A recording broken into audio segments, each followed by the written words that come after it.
मेरे 3 माह का किराया दो, वरना वरना मैं तुम्हें मार दूंगा। अरे मैं सच कह रहा हूँ, मेरे पास एक भी पैसा नहीं है।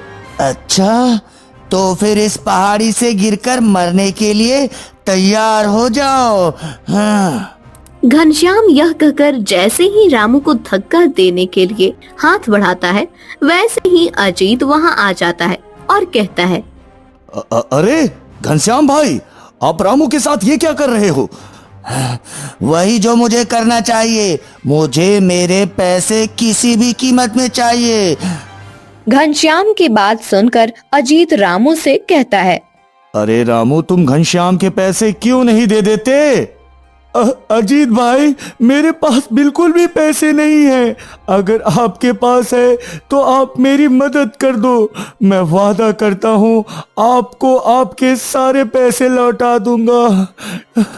रामू, ये देखो, मेरी जेब एकदम खाली है। अजीत जैसे ही अपनी जेब रामू को दिखाता है, वैसे ही उसकी जेब से एक चमकदार हीरा निकलकर गिर जाता है। अजीत, ये क्या है? अरे अरे घनश्याम भाई, ये मेरा है, मुझे इसे वापस करो। नहीं, अब ये मेरा हो गया।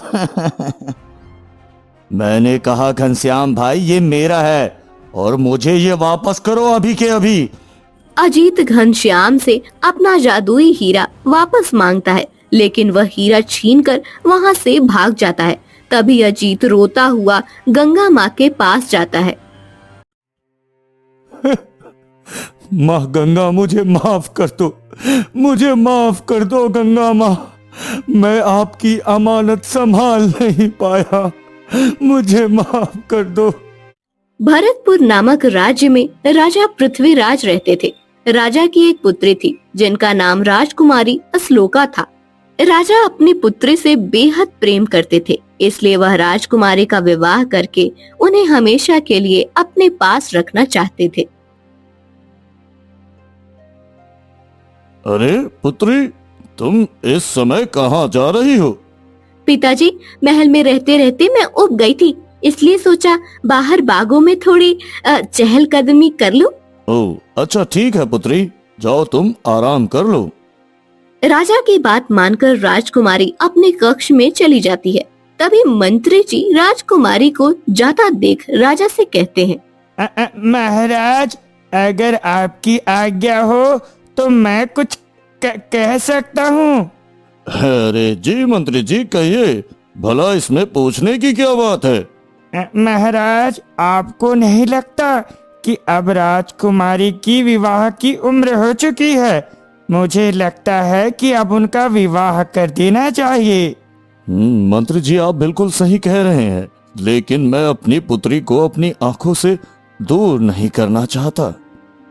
तो क्या आप राजकुमारी का विवाह नहीं करेंगे महाराज?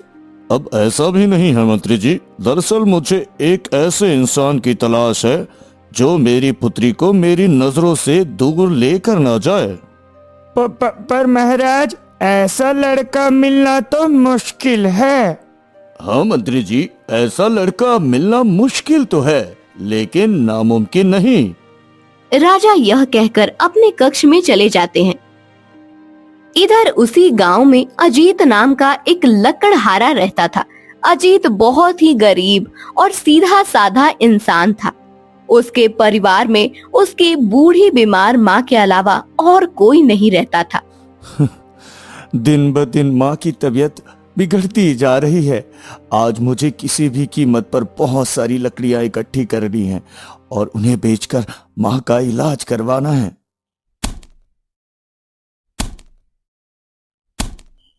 अजीत अपने मन में यह सोचकर लकड़ियां काटने लगता है।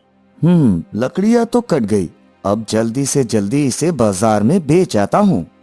अजीत लकड़ियां उठाकर जैसे ही जंगल से बाहर निकलने लगता है, वैसे ही उसके सामने गिरीश नाम का लकड़हारा आ जाता है। अरे क्या बात है अजीत, आज तो तुमने बहुत सारी लकड़ियां इकट्ठा कर ली। हाँ भाई, कुछ जरूरतें थी, इसलिए मैं इन लकड़ियों को काट कर ले जा रहा हूँ। अरे सही कहा, जरूरत तो मुझे भी है, लेकिन मेरा मन नहीं है आज लकड़ियां काटने का। मैं सोच रहा हूँ तुम्हारी काटी हुई लकड़ियां ले जाता हूँ। नहीं गिरीश, ऐसा मत करो, मुझे पैसों की सख्त जरूरत है। मत करो ऐसा गिरीश। जरूरत तो मुझे भी है। गिरीश यह कहकर अजीत से सारी लकड़ियां छीन कर चला जाता है। तभी अजीत उदास होकर कहता है, आज जितनी भी सूखी लकड़ियां थी मैंने वो सब काट ली। अब मैं सूखी लकड़ियां कहाँ से लाऊं भला। अजीत मायूस होकर गंगा के किनारे चला जाता है। वहां जाकर वह देखता है कि एक दुष्ट आदमी गंगा के पानी में खेलते हंसों पर पत्थर मार रहा है। अरे तुम इन मासूमों को क्यों मार रहे हो भाई?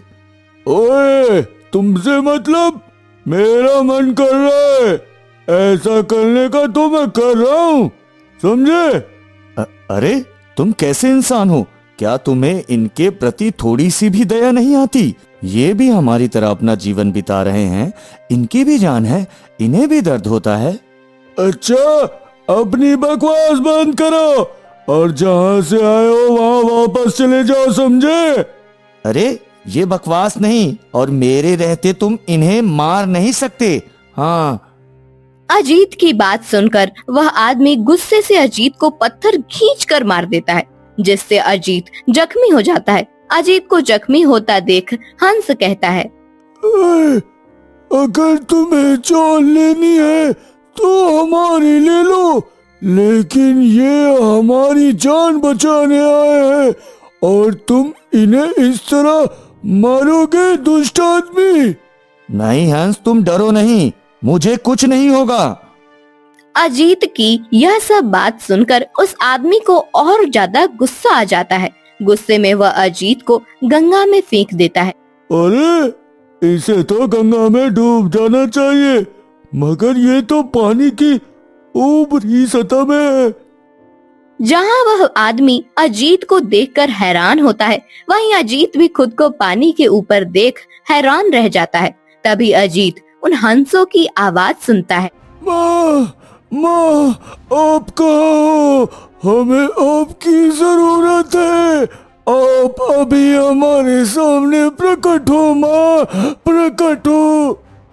हंस जैसे ही यह बात कहता है, उस गंगा नदी से एक देवी प्रकट होती है और कहती है, क्या हुआ मेरे बच्चों, तुम सब परेशान क्यों हो? देवी के पूछने पर हंस उन्हें सब कुछ बता देते हैं, जिसे सुनकर गंगा माँ क्रोध में आ जाती है और उस आदमी से कहती है, दुष्ट आदमी, तूने इन मासूमों और इस भले इंसान के साथ ऐसा किया, इसकी सजा तो मैं तुझे जरूर दूंगी। देवी यह कहकर सबसे पहले अजीत को पानी से निकालती है और कहती है, अब अजीत की जगह मैं तुझे इस नदी में फेंकूंगी, ताकि तू दोबारा किसी और के साथ ऐसा न कर सके। देवी यह कहकर उस दुष्ट आदमी को नदी में फेंक देती है और देखते ही देखते वह आदमी गंगा में समा जाता है। हे देवी, आप कौन हैं? मैं गंगा देवी हूँ और इसी गंगा में रहती हूँ। प्रणाम गंगा देवी, प्रणाम। खुश रहो पुत्र। आपका बहुत बहुत धन्यवाद देवी कि आपने मेरी जान बचाई। अजीत, मैं जानती हूँ तुम इसी गांव के एक साधारण से परिवार के रहने वाले हो और लकड़ियाँ काटकर अपना और अपने परिवार का गुजारा करते हो। हाँ? देवी माँ, आपको मेरे बारे में सब कुछ कैसे पता है?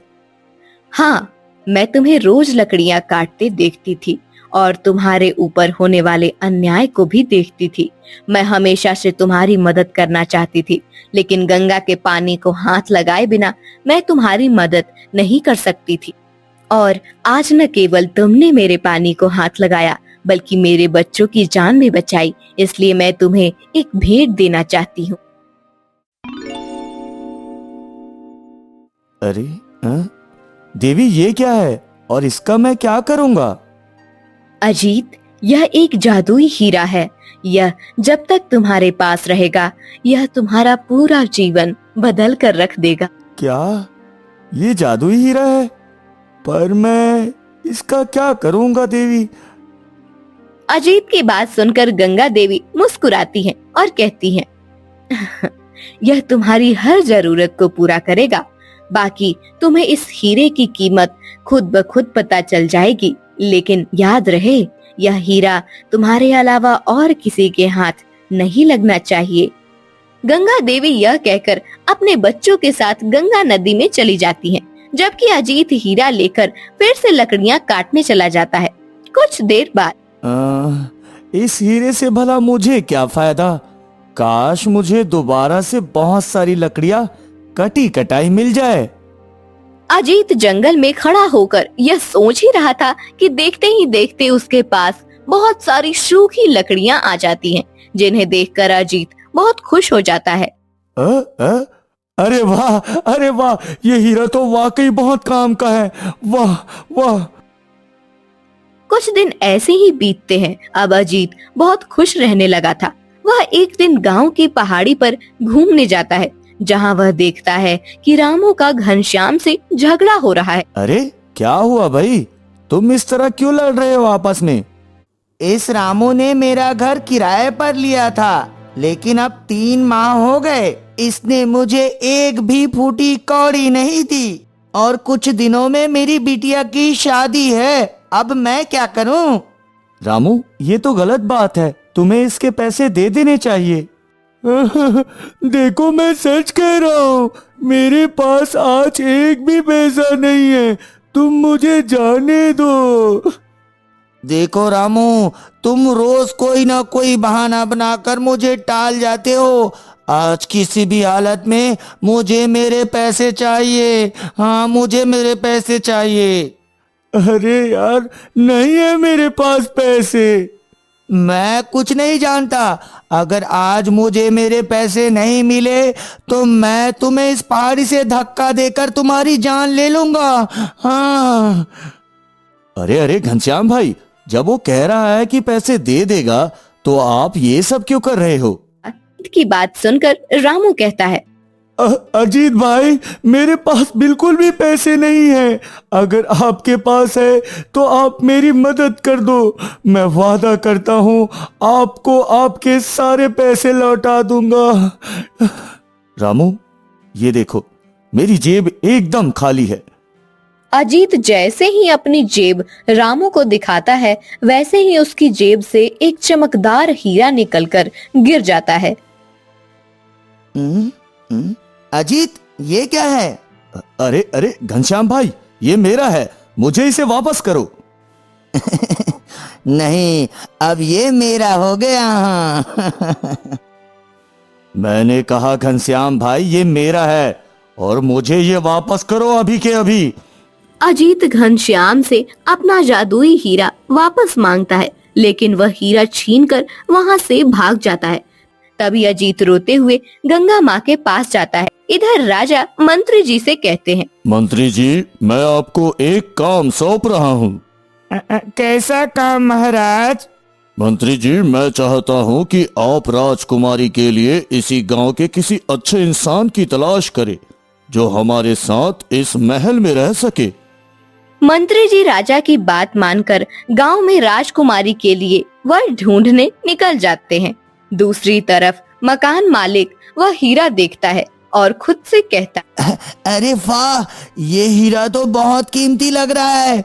मुझे इसके बहुत पैसे मिलेंगे।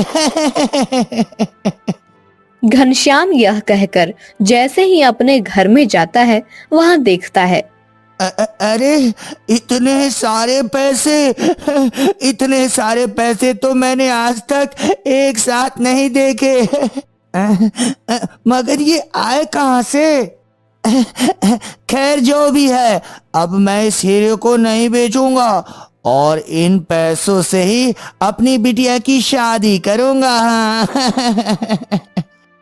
घनश्याम यह सोचकर खुशी खुशी उन पैसों से अपनी बेटी की शादी करता और उस हीरे को अपने घर की तिजोरी में रख देता। अरे, मेरे सारे पैसे खत्म हो गए हैं और मुझे आम खाने का भी बहुत मन कर रहा है। एक काम करता हूँ, अब मैं उस हीरे को बेच देता हूँ और उसमें से कुछ पैसों का आम खरीद लेता हूँ। ठीक है। हाँ।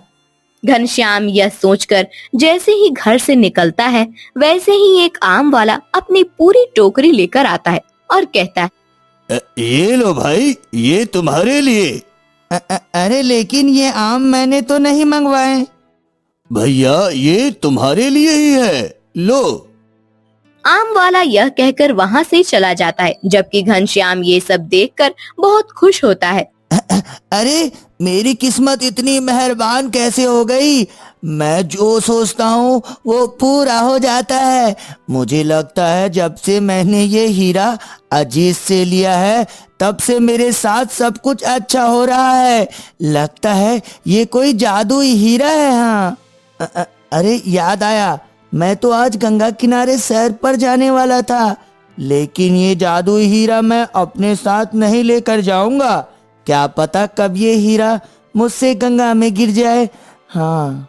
घनश्याम यह सोचकर हीरा अपने घर की तिजोरी में रखता है, लेकिन हीरा गलती से उसके कपड़े में अटक जाता है और वह गंगा की तरफ निकल जाता है। दूसरी तरफ अजीत के फिर से पहले जैसे हालात हो चुके थे। वह रोज लकड़ियां काट कर थक हार कर गंगा किनारे बैठ जाता और देवी से माफी मांगता। गंगा देवी मुझे माफ कर दीजिए, मैं आपकी दी हुई भेंट नहीं संभाल पाया।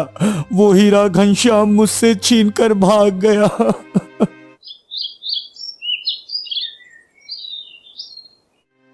अजीत रोज गंगा किनारे जाकर गंगा देवी से माफी मांगता, लेकिन गंगा देवी पानी से प्रकट नहीं होती।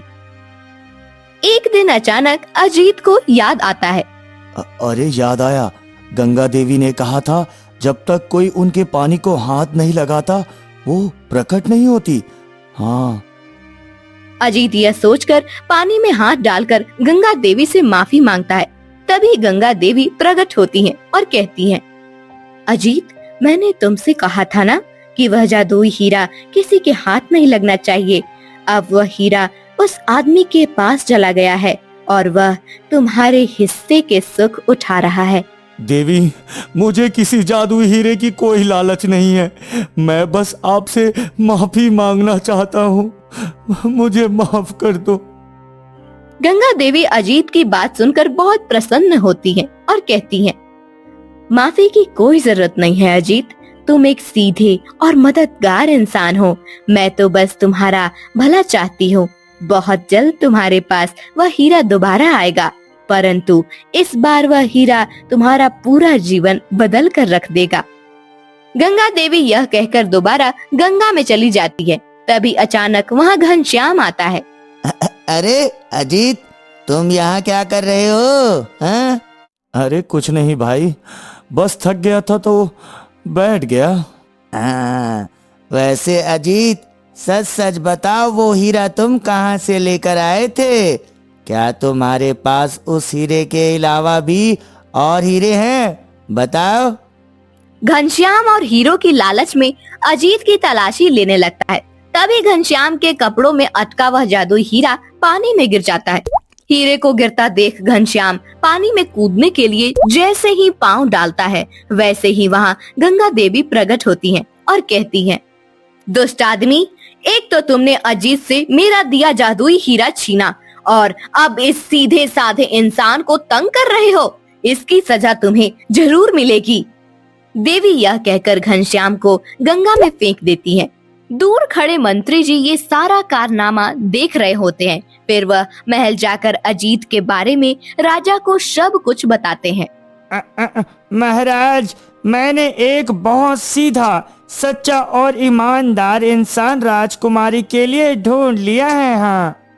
अरे वाह मंत्री जी, कौन है वो और इस समय वो कहाँ पर है? मंत्री जी राजा को अजीत के बारे में सब कुछ बताते हैं। अजीत की अच्छाई सुनकर राजा राजकुमारी के साथ अजीत से मिलने निकल पड़ते हैं। इधर गंगा देवी अजीत को उसका जादुई हीरा देकर कहती है, अजीत, अब तुम्हारी किस्मत बहुत जल्द बदलने वाली है। देवी माँ, आप तो मुझे ऐसा आशीर्वाद दे रहे हैं जैसा आज मेरा विवाह राजा के पुत्री से हो जाएगा और मैं राजा बन जाऊंगा। अजीत की यह बात सुनकर गंगा माँ भी हंसती हैं और कहती हैं, तुम्हारी यह कामना बस पूरी ही होने वाली है पुत्र। गंगा देवी के इतना कहते ही राजा पृथ्वीराज वहाँ पहुँचते हैं। प्रणाम गंगा देवी। खुश रहिए महाराज। गंगा देवी, अगर आपकी आज्ञा हो तो क्या मैं अपनी पुत्री राजकुमारी श्लोका का विवाह अजित से कर सकता हूँ? महाराज, मुझे तो कोई आपत्ति नहीं है, बस आप अजीत से उसकी इच्छा पूछ लीजिए। अजीत, क्या तुम मेरी पुत्री से विवाह करके मेरे राज्य के अगले राजा बनना पसंद करोगे? लेकिन महाराज, कहाँ आप और कहाँ मैं आपकी पुत्री के लायक नहीं हूँ महाराज। तुम्हारी यही अच्छाई और ईमानदारी तो मुझे भा गई है। मैं हमेशा से अपनी पुत्री के लिए ऐसा ही वर चाहता था पुत्र।